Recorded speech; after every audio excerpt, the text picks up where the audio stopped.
아침 예배를 너무 자주 가셔서 긴장이 됩니다.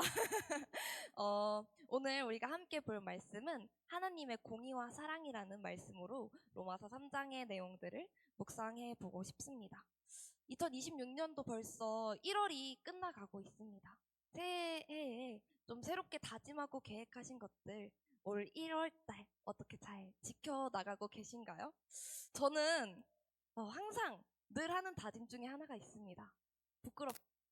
제가 20살 이후에 살이 갑자기 확 찐 적이 있어서 딱 5kg만 다이어트 딱 5kg만 해야지 하는 다짐을 갖고는 있는데 이런 말 들어보셨죠? 다이어트는 내일부터 내일부터 제가 이 내일부터라는 말을 너무 입에 달고 살아서인지 저희 청년들이 다 알 겁니다. 제가 다이어트 한다고 말만 하고 다이어트를 안 하고 있다는 걸 아마 제일 잘 아는 게 저희 청년들이지 않을까 싶습니다.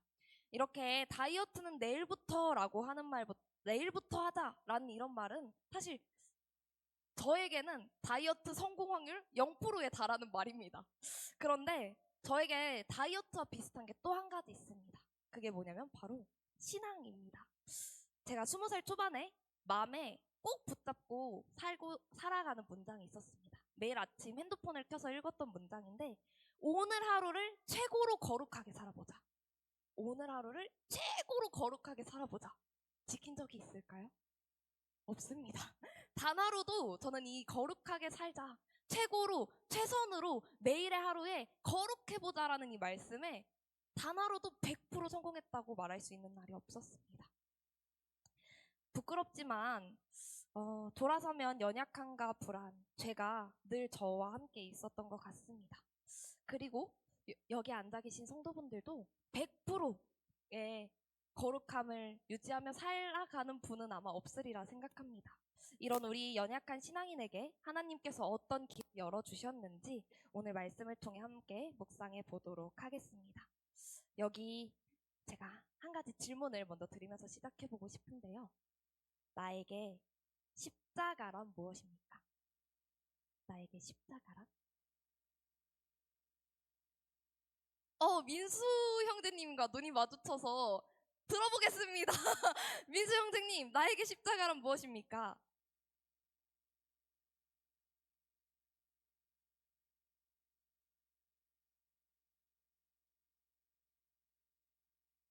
아멘. 네, 뭐 정답이 있는 답은 아니죠. 저도 사실 이 질문에 대해서 대답하기가 참 쉽지 않은 것 같습니다. 유초동부 아이들에게 이제 약 벌써 한 4년 정도 설교를 해왔는데 가장 설교하기 어려운 게 십자가 설교입니다.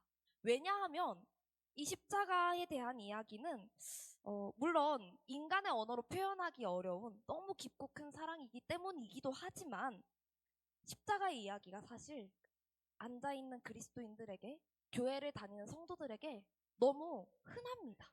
너무 당연합니다. 매주 설교, 매일 찬양마다 십자가를 듣습니다. 이 십자가가 날마다 감동으로 다가오게끔 전하는 게 참 쉽지 않은 이야기인 것 같습니다.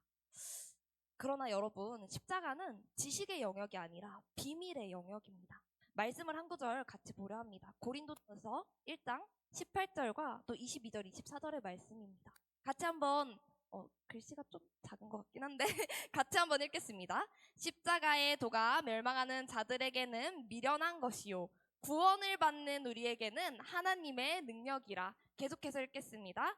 유대인은 표적을 구하고 헬라인은 지혜를 찾으나 우리는 십자가에 못 박힌 그리스도를 전하니 유대에게는 거리끼는 것이 아니요 이방인에게는 미련한 것이로되 오직 부르심을 받은 자들에게는 유대인이나 헬라인이나 그리스도는 하나님의 능력이요 하나님의 지혜니라. 아멘. 네, 이처럼 십자가는 성령님이 깨닫게 하지 않으면 누군가에게는 미련하고 추잡스럽고 이렇게 느껴질 뿐입니다. 오늘 이 시간 우리가 좀 지혜의 영이신 하나님께서 우리의 눈을 열어 십자가의 하나님에 대해서 그 비밀을 밝혀주시길 소망하는 마음이 있습니다.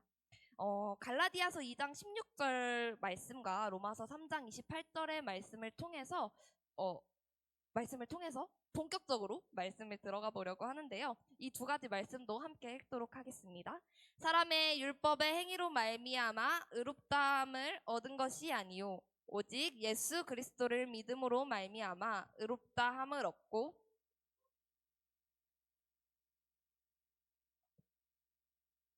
네. 로마서 3장 28절 말씀입니다. 사람의 율법의 행위로 의롭다함을 얻는 것이 아니라 믿음으로 말미암아 의롭다함을 얻느니라. 아멘. 두 가지의 말씀에서 주목해야 할 표현이 있습니다. 반복적으로 나온 표현. 혹시 뭔지 아시겠나요? 의롭다함입니다. 하나님은 우리가 왜 오직 믿음으로만 의롭다함을 얻는지 그 사실을 분명히 알기 원하십니다.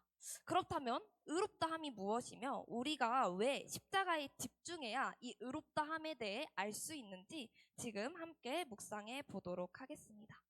여러분, 하나님 앞에서 의롭다라고 하는 것은 무엇입니까? 의는 하나님과의 관계에서 결함이 없는 상태입니다. 완전한 법정 기준 되시는 하나님 앞에 합격해야만 의롭다라는 말을 들을 수 있습니다. 그래서 성경에서 사실 의인이라고 하면 하나님의 뜻인 율법을 완전하게 지킨 자만 의롭다라는 말을 듣습니다. 의인이라고 듣습니다. 그리고 이 의인은 하나님과의 약속된 규칙에 따라 하나님의 나라, 그쪽, 곧 천국의 복을 누리게 됩니다. 이건 하나님 나라의 규칙입니다. 타협할 수 없는 기준입니다. 그래서 유대인들은 이 율법을 지키기 위해 이 율법을 의지합니다. 굉장히 필사적으로 노력합니다. 율법의 조항이 613개. 주일에는 걸을 수 있는 길이, 걸음 수까지 제한하면서 손을 씻는 법, 굉장히 자신의 삶을 율법에 맞춰 살기 위해 열심을 다합니다. 그런데 그럼에도 율법으로는 의인이 될 수 없음을 성경 전체를 통해서 우리가 또 우리의 삶을 통해서 알 수 있습니다. 제가 서론에서 거룩함을 항상 유지하며 사는 게 저의 다짐이었는데 매번 무너졌다고 고백했던 것처럼 율법을 언제나 지키며 산다는 것은 쉬운 일이 아닙니다. 그런데 로마서 3장 10절에서 18, 그래서 로마서 3장 10절에서 18절을 함께 보시면 우리에 대해서 이렇게 표현하고 있습니다. 목구멍은 열린 무덤이고 그의 혀로 속임을 일삼으며 입술에는 독사의 독이 있고 입에는 저주와 악독이 가득하고 발은 피 흘리는데 싸우는데 빠르며 파멸과 고생이 그 길에 있고 평강의 길을 알지 못하며 하나님을 두려워함이 없다. 로마서에서 우리의 모습을 이렇게 서술하고 있습니다. 쉽게 말해 인간은 스스로 의로워질 수 없는 존재임을 분명히 나타내고 있는 것입니다. 아무리 노력해도 점수로 치면 만점은 절대 될 수 없는 게 우리 인간의 삶이라는 것입니다. 게다가 우리의 마음까지 관찰하시는 성령님께서 지켜보고 계신다고 생각해 보십시오. 설령 태도의 거룩함을 지켰다고 하더라도 내 마음속에 깊숙이 있는 탐욕과 결핍으로부터 언제나 거룩하게 유지할 수는 없습니다. 행위뿐만 아니라 마음의 깊은 곳, 동기의 100%까지 거룩해야 의롭다함을 얻을 수 있습니다. 로마서 3장의 앞부분을 보시면요. 우리의 성적표를 이렇게 기록하고 있습니다. 의인은 하나도 없나니 그 입술에는 독사의 독이 있고 평강의 길을 알지 못했다. 이것이 하나님 앞에선 우리의 적나라한 실상이며 율법이라는 거울 앞에 서면 우린 언제나 낙제생이라는 타이틀을 받을 수밖에 없습니다. 율법을 내가 지켜야 하는 숙제로 생각하면 지키지 못하는 죄책감에 빠질 수밖에 없고 지키게 된다 한들 교만해질 수밖에 없습니다. 언제나 반복되는 딜레마에 빠지게 됩니다. 그래서 바울이 이렇게 말합니다. 바울이 말한 율법의 첫 번째 목적은 바로 우리가 죄인임을 깨닫게 되는 것입니다. 이게 왜 중요할까요? 본능적으로 우리는 좀 자신이 괜찮은 사람이다 이렇게 믿고 싶어 하지 않나 싶습니다. 남들보다 조금 더 착하게 살면 하나님이 예뻐하시겠지라는 생각이 제 마음에도 조금 뿌리 깊게 박혀 있지 않나 싶습니다. 하지만 율법은 그런 우리의 자아를 상상조각냅니다. 율법은 마치 저에게는 MRI 같은 것입니다. MRI를 찍었을 때 내 안에 나쁜 것들이 있다면 그것이 MRI가 독이 되는 것이 아니죠. 내 안에 나쁜 것들을 발견하게 해주는 통로가 되어집니다. 그리고 이 율법이 나를 죄인임을 깨닫게 하기 때문에 우리는 십자가를 찾을 수 있습니다. 내가 죄인임을 모르는 사람은 그저 십자가가 남의 이야기처럼 들려지지만 내가 물에 빠져서 죽을 수밖에 없는 존재라는 걸 깨달은 사람은 튜브를 찾을 수밖에 없듯이 내가 죄인임을 깨달은 사람은 예수님의 십자가를 묵상할 수밖에 없게 되는 것이죠. 바울의 고백을 함께 보십시오. 나는 의인이다 라고 바울이 고백하지 않습니다. 나는 죄인 중에 괴수다. 역설적이게도 가장 거룩한 사람이 가장 큰 죄인임을 깨닫고 있는 사람입니다. 성도 여러분, 혹시 이 자리에서 내가 하나님의 죄인임을 깨달으셨습니까? 그런 고백이 터져 나오고 계십니까? 그렇다면 축하드립니다. 축하드립니다. 지금 여러분이 바로 하나님의 큰 은혜의 발자국 안에 들어와 있다는 사실입니다. 그럼 이 내가 하나님의 율법을 절대 지킬 수 없는 율법의 끝에서 하나님이 준비하신 하나의 십자가를 바라보시길 바랍니다. 여러분, 의인이라고 하는 이 의에는 두 가지의 의가 있습니다. 첫 번째 의는 자격적인 의입니다. 제가 앞서 계속 설명한 게 바로 자격의 의입니다. 율법을 다 지키면 의인이라는 자격을 줄게. 이런 자격적인 의입니다. 두 번째 의에는 속성적인 의입니다. 어떤 의냐면요. 보니까 착해, 선해, 너의 상태 자체가 의롭다. 이런 의입니다. 오늘 우리가 함께 읽은 본문에서 21절에 율법에 하나님의 한 의가 나타났으니 이건 자격의 의일까요? 속성의 의일까요? 하나님이 자격을 주신 걸까요? 의롭다고 상태를 선언하신 걸까요? 두 가지 해석 다 잘못 해석되진 않습니다. 그러나 여기 본문에서 조금 더 건강하게 해석할 수 있는 건 자격의 의로 해석하는 게 건강합니다. 하나님께서 우리에게 의롭다 하는 자격을 주신 겁니다. 이 율법을 다 지킨 자들에게만 줄 수 있는 자격을 선물로 주신 것이죠. 이건 우리가 하나님 앞에 당당히 설 수 있게 해주는 법적인 자격증입니다. 이건 내가 공부해서 내가 의롭게 살아서 받은 것이 아닙니다. 그냥 하나님께로부터 나온 빌립보서 3장 9절에 정확한 워딩으로 하나님께로부터 나왔다라고 설명이 되어 있습니다. 이 이유는 하나님이 우리에게 거둬주신 것이라는 사실입니다. 그래서 이 율법의 의라고 하는 십자가의 사건에는 두 가지의 비밀이 숨겨져 있습니다. 잘 알고 있듯이 십자가는 예수님의 죄사함을 나타내는 것입니다. 그리고 마이너스에서 제로가 되어진 게 죄사함이라면 결코 제로가 되어졌다 해서 의롭다함을 얻을 수 있는 건 아니거든요. 죄인이 사람을 죽인 사형수가 감옥에 들어갔다가 그 감옥에서 형벌을 끝낸다고 한들 이제 의로운 사람이 되는 게 아닌 것처럼 우리도 똑같습니다. 우리가 이 십자가의 사건을 묵상할 때 두 가지의 포인트, 죄사함과 의로움의 포인트 두 가지를 같이 묵상하셔야 됩니다. 그래서 이 죄사함의 은혜와 의의 자격증이 되는 사건을 하나님께로부터 났다, 십자가의 사건이다 하고 로마서 3장이 설명하고 있는 것입니다. 이 로마서 3장의 내용을 조금 더 묵상하기 위해 로마서 4장을 함께 보면 아브라함에 대한 이야기가 나옵니다. 아브라함은 어떻습니까, 여러분? 우리가 흔히 아브라함을 믿음의 조상이라고 부릅니다. 왜 그렇게 부를까요? 아브라함이 이삭을 하나님께 드려서요? 아니요.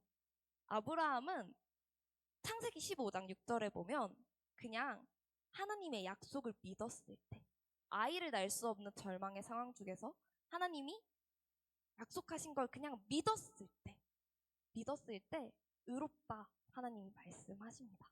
여러분, 여기서 여겼다라고 하는 건 하나님이 그냥 통장에 100만 원 넣어주셨다, 뭐 한 거 없는데 이렇게 이해하시면 됩니다. 하나님이 그냥 해주셨다는 겁니다.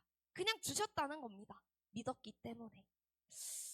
그런데 하나님 왜 이 귀한 자격증을 우리에게 공짜로 주실까요? 사실 이 자격증은 공짜가 아닙니다. 바로 예수님께서 엄청난 값을 치렀기 때문입니다. 24절에 속량이라는 단어가 나옵니다. 예수 안에 있는 속량으로 말미암아 하나님의 은혜로. 여기서 속량은 노예를 사고 팔 때 값을 주고 판 것을 의미하는데요. 속량했다라고 하는 건 예수님께서 우리의 죄값을 치르셨다. 나의 죄값을 치르셨다. 예수님께서 치르신 철저한 영수증이 바로 우리가 의롭다함을 얻을 수 있는 이유입니다. 성도 여러분, 아브라함도 자격이 없고 우리도 자격이 없습니다. 하지만 하나님께서는 우리에게 예수 그리스도라는 이름이 적힌 완전한 자격증을 내미십니다. 십자가는 그 자격증이 이미 지불되었음을 보여주는 확실한 증거입니다. 오늘 나의 부족함 때문에 낙심하지 마십시오. 우리는 나의 실력이 아니라 예수님이 사주신 자격으로 하나님 앞에 서 있는 사람들입니다. 십자가를 볼 때마다 기억하십시오. 저 십자가는 나의 죄를 대신 치르고 나에게 의롭다 하는 자격을 준 것이구나. 하나님께 의롭다고 인정받았구나. 라고 내 삶에 의로운 구석이 하나도 없어 보일 때라도 십자가를 기억하시며 예수님을 기억하시며 살아가시길 바랍니다. 저도 이 로마서 3장을 쭉 읽어보면서 그리고 최근 저의 기도 제목에 대해 생각하면서 이런 생각이 있었습니다. 저의 최근의 기도 제목은 하나님을 좀 더 뜨겁게 사랑하고 싶습니다. 라는 것이었습니다. 제가 전도사로서 사역을 하고 있는데 하나님께서 주신 사랑이 너무 큰데 제가 하나님을 그만큼 사랑하지 못하더라고요. 날마다 부끄럽더라고요. 그래서 제가 하나님을 더 사랑하고 싶습니다. 이렇게 붙잡고 기도를 좀 오래 했었습니다. 제 모습이 스스로 가식적으로 느껴지고 감정이 메마를 때마다 때로는 괴롭기도 했습니다. 그런데 그때 주님께서 저에게 주신 음성이 있습니다. 너에게 집중하는 것이 아니라 너가 얼만큼 사랑하는지 집중하는 게 아니라 너가 어떤 상황이든 하나님께 집중하는 거. 하나님의 의로움을 바라보는 거. 예수님의 십자가를 바라보는 거. 그게 내가 먼저 이룬 의를 바라보는 거. 그게 너가 할 역할이란다. 이런 마음을 저에게 허락하시더라고요. 신앙생활은 내가 하나님께 얼만큼 점수를 따느냐의 싸움이 아닙니다. 이미 예수님께서 따놓은 100점짜리 성적표를 나는 그냥 믿고 붙들고 그 감격으로 하루를 살아가는 것입니다. 그렇다면 이 엄청난 의로움을 어떻게 내 것으로 만듭니까? 본문 28절에 명확하게 적혀져 있습니다. 28절 말씀 함께 보겠습니다. 그러므로 사람이 의롭다 하심을 얻는 것은 율법의 행위에 있지 않고 믿음으로 되는 줄 우리가 인정하노라. 네, 맞습니다. 믿음입니다. 믿음이라는 빈손으로 받으시면 됩니다. 이 은혜를 어떻게 누리시나요? 내가 오늘 혹시 오늘도 의롭게 살지 못해 실패한 저녁에 낙심하십니까? 낙심하지 마십시오. 여러분은 이미 예수님의 피로 산 의인입니다. 십자가의 영수증을 다시 확인하십시오. 혹시 오늘 아침 내가 의인처럼 교만하게 의롭게 살 수 있게끔 교만해지셨습니까? 내가 거룩해 보입니까? 착각하지 마십시오. 그 거룩은 내 실력이 아니라 주님이 입혀주신 의의 옷 덕분임을 기억하셔야 합니다. 내가 얼마나 뜨겁게 믿느냐, 나의 감정이 얼마나 뜨거워지냐가 중요한 것이 아닙니다. 내가 누구를 믿는가? 십자가에서 나를 죽으신 예수 그리스도를 신뢰하는 믿음을 따라가시길 바랍니다. 로마서 22절에 3장 22절 오늘 읽은 말씀에 믿는 모든 자에게 차별 없이 은혜를 주신다고 말씀하십니다. 과거가 어떠했든 내 믿음이 얼마나 연약하든 상관없이 십자가 아래로 오는 모든 자들에게 차별 없이 의롭다함을 주시는 예수님을 신뢰하셨으면 좋겠습니다. 말씀을 맺겠습니다. 하나님 앞에서 의롭다함을 얻는 것은 우리의 실력에 달린 문제가 아닙니다. 그것은 전적인 하나님의 선물입니다. 아멘. 나의 무능함을 인정하십시오. 이것이 율법의 목적입니다. 예수님의 완성하신 의를 바라보십시오. 이것이 십자가의 능력입니다. 오직 믿음으로 그 은혜를 누리십시오. 이것이 우리 예수님께서 주신 칭의의 기쁨입니다. 우리는 여전히 연약하고 또 넘어질 것입니다. 그러나 기억하셔야 합니다. 법정의 재판장이신 이 하나님께서 예수 그리스도의 피를 보시고 우리를 향해 의롭다. 너는 무죄다. 너는 내 아들이다. 선언하셨습니다. 이 선언은 취소되지 않는 선언입니다. 아멘. 이번 한 주간 세상의 평가나 자신의 부족함에 매몰되지 말고 우리를 의롭다 하신 하나님의 크신 사랑 안에서 당당하게 승리하시는 모든 성도님들이 되시길 주님의 이름으로 축복합니다. 아멘. 마무리로 제가 기도하겠습니다.